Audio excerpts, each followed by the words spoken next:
Hello, everyone. Welcome back to the Global Gaming Podcast, where we have a little bit of an early episode this week, at least for us recording this. Who knows when you guys are going to hear this? And we are here early to talk about some. We decided to do this early because there's so much news going on and stuff, and that we figured, fuck it, we'll just talk about it now. So, Dolphin V, since it was your idea, do you want them start us out? Yeah, we can start talking about what exactly happened with Final Fantasy 15 this time. Yes. For those who don't know, interesting news has been released recently, and not a lot of it, and pretty much none of it good. Um, uh, First off, apparently Hajime Tabata, I hope I'm pronouncing that name right. If I didn't, then I'm sorry. Um, uh, the director of Final Fantasy 15 has recently announced that he has left the studio, and 3 out of the 4 planned DLCs for Final Fantasy 15 have been canceled, and that includes ones that have been canceled include the Lunafreya, Aranea, and the Noctis DLC, but the Arden DLC is apparently still happening sometime in 2019. Um, uh, and apparently Square Enix has lost $33 million, so things aren't going very well over at Square Enix. Not a very well managed company by the sounds of it. Yeah.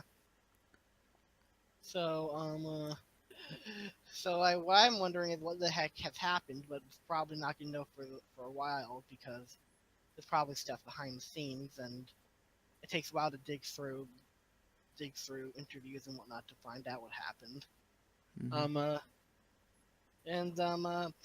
and like we're disappointed, particularly Dolphin V, because he was looking forward to all those. Like I was looking forward to it too, but I think you're looking forward to it a lot more. The DLCs, Yeah, I was.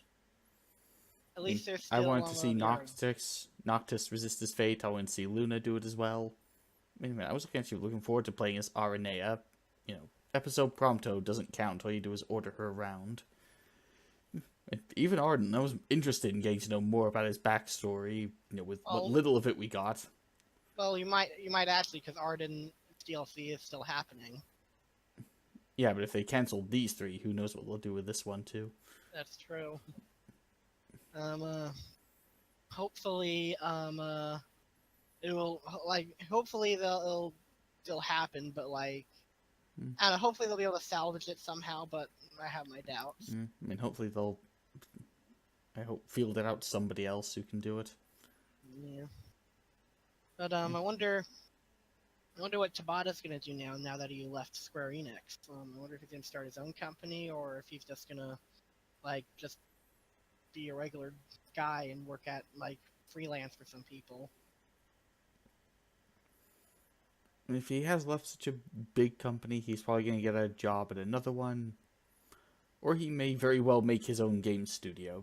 He does have the clout in the gaming industry to pull off those two things. Yeah, that is true. So it'd be interesting to see what he ends up doing. I wonder if there was some big scandal that happened, or if all these events are disconnected or whatnot. I would say perhaps it Yeah, was just a long series of events that all happened, yeah, probably. and finally they just all accumulated in something that couldn't be ignored. Yeah, pretty much. Yeah. um. Uh. Sorry. Excuse me. Anyway. Don't really have much else to say other than shit, and Mm-hmm. hopefully Square Enix get everything sorted out over there. Well, they make such good games, but they're so ill managed, and it affects their art and what stories they can tell. Yeah, I guess is a good segue to our next topic, which is how art affects how business affects art.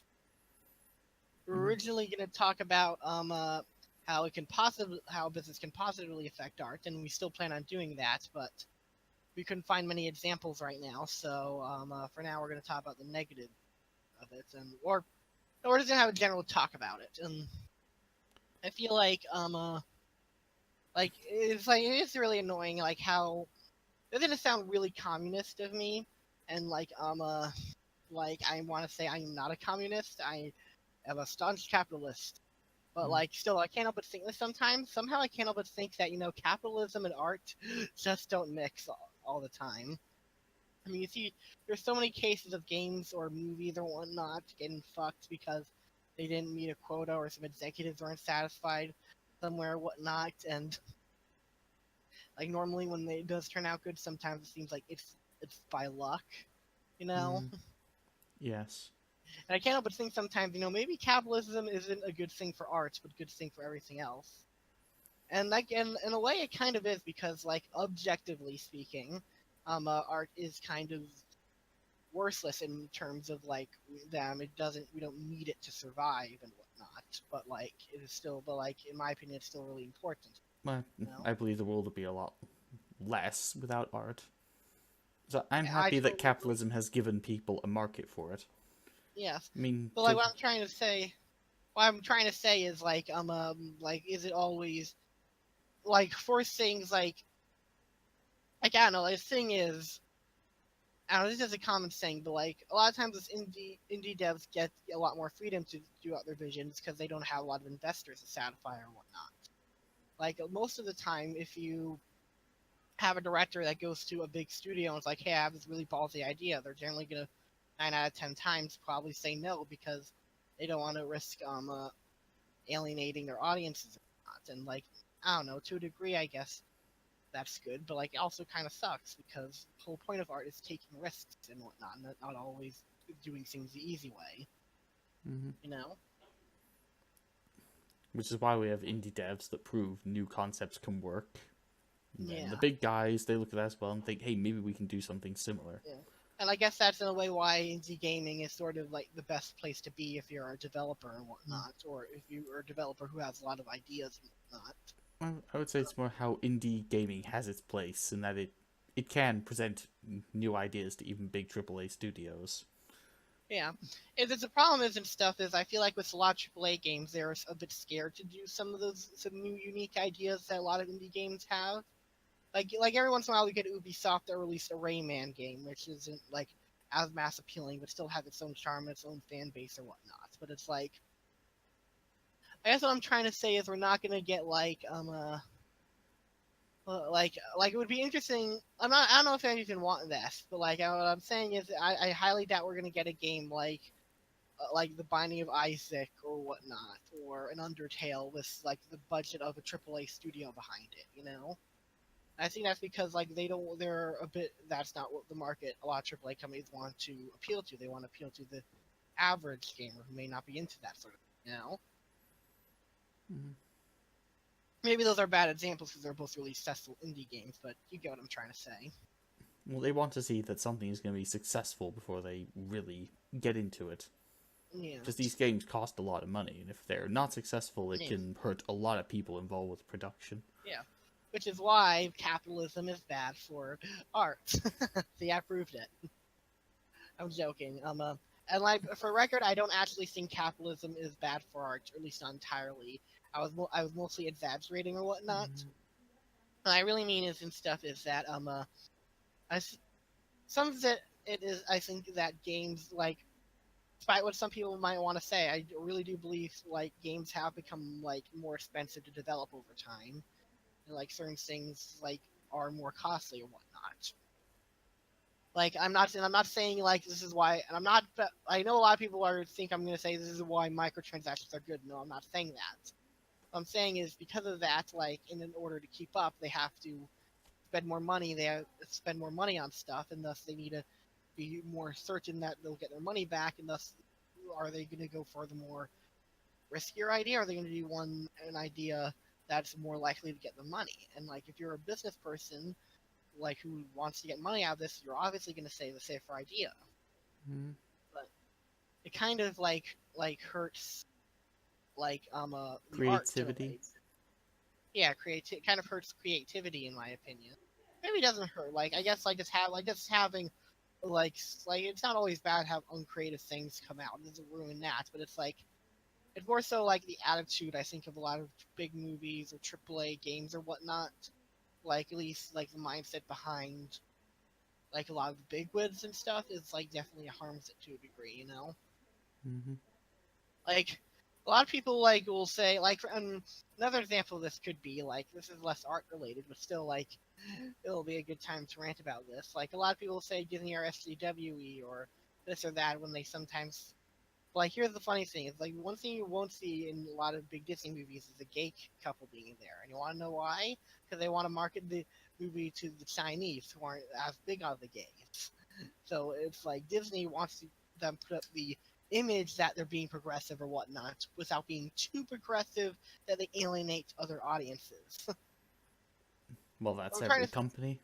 yeah, I mean, they do what makes them look good, as much as they have to, but they don't have entirely commit to yeah, it. I mean, I don't entirely blame Disney for that. That's yeah, every company out there. yeah. I know. I'm just like, what I'm trying to say is like if Disney like does do something like release a film that's social justicey, I won't believe that's because they're going woke. I think it's more so because like they're trying to make money and whatnot. And there's nothing wrong with that. Believe it or not, I have a degree of respect to Disney because they're good businessmen. Mm. And that's what I'm trying to say is that if we take away that incentive of like capitalism, do you I'm not saying this is what we should do, but like say we could somehow live in a society where capitalism exists completely except for art. Do you think that the games and like art in general would improve or they would worsen? Well, my question with that is, okay, who would then be in charge of art? No one. It's no one's in charge of. What do you mean? Who's in charge of art? Well, right now, private companies are, for the most part, in charge of art. I mean, we have art studios, we have Patreon, despite all some of the flack it's getting at the moment. And we do have game studios, whether they be indie or AAA. So if we remove all that incentive, well, who would be in charge of it? And that's the kind of thing that Well scares then, me. well then, all that will remain is people who are truly passionate about it. Yeah, I mean, I'm always glad I'm that there are not saying. people who are passionate about art that do it for free. I'm not saying that. But I'm not saying Yeah, not I'm not saying everybody that who either. is truly passionate is going to do it for free. They're going to want to be compensated in some Yeah. way. So who And would for be the in record, charge I of don't that? think. And for the record, I don't think this is a good solution. I was just proposing it as a what-if scenario, some food for Well, thought. You know all what I right. mean? Well, okay, so to put that what if I'm not a communist, scenario guys. uh, to its logical extreme, that what if scenario, the organization that would then be in charge of art would be the state. It's a The good state point. of whatever country you're in, and that's never good. That is a good point. Yeah. So, and I I mean, didn't even especially consider not. I mean, it doesn't matter what rules they put in place or how much they say they want to protect art. What matters is who ends up enforcing those rules. that. And the Yeah. people that end up enforcing those rules, they're always the last people you want enforcing those rules. Because they are the only people who would ever want such rules enforced to begin with. I mean, so I can get what you're saying is we want to try and get some of the incentives and agendas out of art, but no, what you'd But I replace was, it with, rather than many agendas, you replace it with one single agenda and replace with very dangerous people. yeah. And for the record, I'm not saying like this is what we should do or this is a good idea. It is more so me just being devil's advocate. You know what I mean? Mm, What? I understand. Okay, good. Anyway, what else? So, anyway, I think the best way, overall, I think, I don't have a solution and I don't know what to say. Well, I don't blame you. It's a difficult problem. I will say that that one thing I'm gonna do, is look into scenarios where business has positively affected art, and I know there's been many times that it has. Mm, Uh, yeah. I guess the one thing I can think of would be Bioshock. yeah. You said they originally had one ending, and they changed it to two endings. Yeah, originally the bad ending of Bioshock was the only ending of Bioshock. It's like the publishing company was like, no, we can't have this. This cannot just be a sad story. You've got to add a happy ending in there somewhere. Fair enough. And I would say that really helped Bioshock in the end. Probably did, yeah. Mm. Um, Anyway, trying to think. So should we Mhm. go on to the next topic, or is there anything else you have to say on Mhm. this topic? Well, I suppose one last thing on what can be done about too many ideas getting stale in games or certain people having agendas getting into them. Well, one solution I can think to that is more of what we have right now. More of indie developers really pushing the envelope and proving that some ideas can be done, Yeah. so that larger studios with more resources can start adopting them as well. That's how art evolves, and I'd say that's how it's been evolving for all the way up Yeah. till now. I mean, wasn't that Yeah. long ago that video games were a complete joke, and then Space Invaders comes along, and oh, it's not a joke anymore. We better start getting in on that. Yeah. And So, as bad as it is, I do believe things will get better. And yes, Dolphin V the Cynic is saying things get better. You can make the jokes, but I truly do. I believe this is the storm's going on now, but eventually it's going to get better. I do believe that. fair enough. That's what I'd say in this topic. I guess we can talk about art or people's expressions of art getting censored now. Yeah, back to bad news. Yeah. Apparently, what was it? Oh yeah. Apparently, Shirako. yeah, Scirocco, the YouTuber Scirocco, who made a couple different videos. One was about a feminist in Red Dead 2 being killed in multiple different ways. The KKK getting killed in one or two ways, and he pretty much like I think there's like like the channel is centricism in video game form. He's Hmm. just killing like everyone in Red Dead 2. Yeah.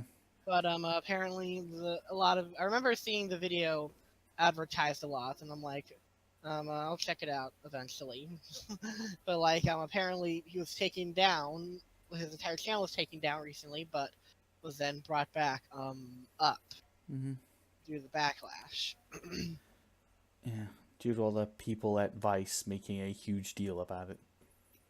A bunch of other people, and just I understand like why I don't know, like I do understand why some people can get annoyed or whatnot, but it's like I don't know, there's not much to say other than stupid and sucks. Hmm. That you're seriously trying to police people for things that they do in games. And the reason that YouTube gave for taking his channel down in the first place, because, well, there's gratuitous violence in your videos, and we don't allow that. Which I looked at that, and I looked at Doom Eternal's trailer, which is totally fine and promoted by YouTube. I was like, Yeah. look at all the violence in there, YouTube. Why haven't you gotten rid of Doom yet? Yeah, and if it's Red Dead 2, that's the problem. Why don't you stop everyone from uploading Red Yeah, Dead 2? and even to add to that, Doom Eternal. Remember, they're not demons; they're mortally challenged. Because Earth has always been a melting pot. We must support them. I mean, we all remember that controversy, don't we? Yeah. And I will what admit else? though, okay, I have to say this now and stuff, like about Doom Eternal. I do think it's stupid that people freaked out about it, but I'm just gonna be honest. That joke wasn't really funny. Changed my Yeah. mind. I don't have a problem with it. I'm not like angry that it existed like other people are. I'm just like, yeah, that wasn't very funny. I'm like, is that the best you got, Doom? Yeah, you think they should have gone edgier? Maybe, yeah, probably, yeah, or at the very least, yes, probably, yeah, they probably should have gone edgier. Or, Mm. like, I don't know what joke they should have done. I just didn't like it personally. That's it. That's all I have to say on it. Hmm. No, I'm really curious. What joke would you have put forth? I mean, now you brought that up, I want to know. Um,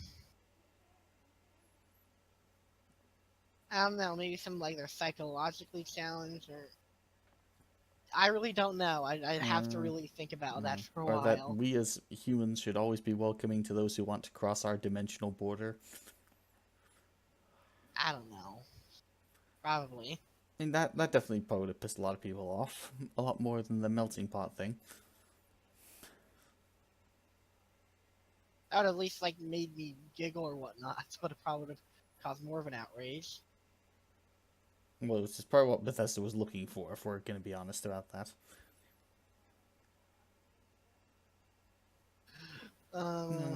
Whether it was id Software or Bethesda, I don't know. I think they've just figured it out. The more outraged game journalists get, the more likely your game is to sell.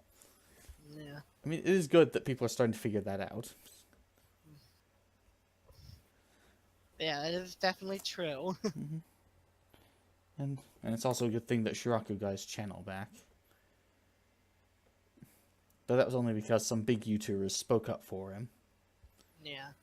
And with us, I wonder what would we do if we got basically censored by YouTube.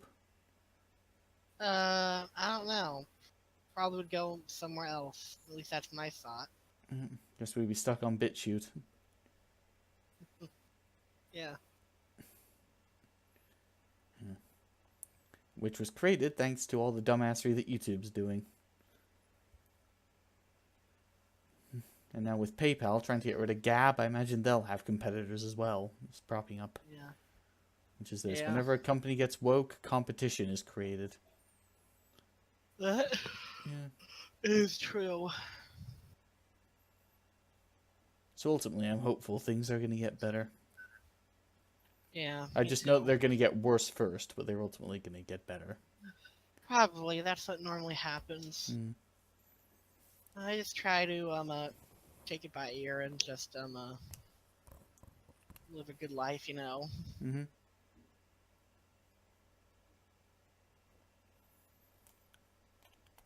Anyway, what's the next one? What's the next topic? I'm not sure, actually. I think that was all we have. Because, I mean, it's good that Shiraku got his channel back. If he didn't, I mean, that could have set a really dangerous precedent about what happens to channels on YouTube. And the fact that he got it back, to me, sends a somewhat decent precedent. Yeah, but if he didn't, he could have very easily not gotten his channel back and been forgotten about.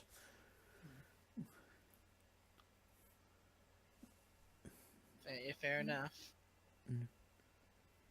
Apparently, losing your channel overnight over something stupid or random and not getting it back, that's more common than we think.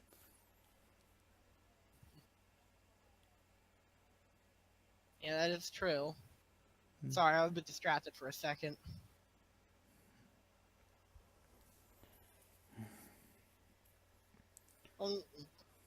Never mind. I'll save that for later. This topic for later. Yeah, since we're supposed to do this podcast in 2 days anyway. Yeah. So you say we should end it here for today, then? Yeah, I think that sounds like a good idea. Okay, I'll send you the video shortly, then. Okay, so until then, everyone, have a good night. See you later. Bye.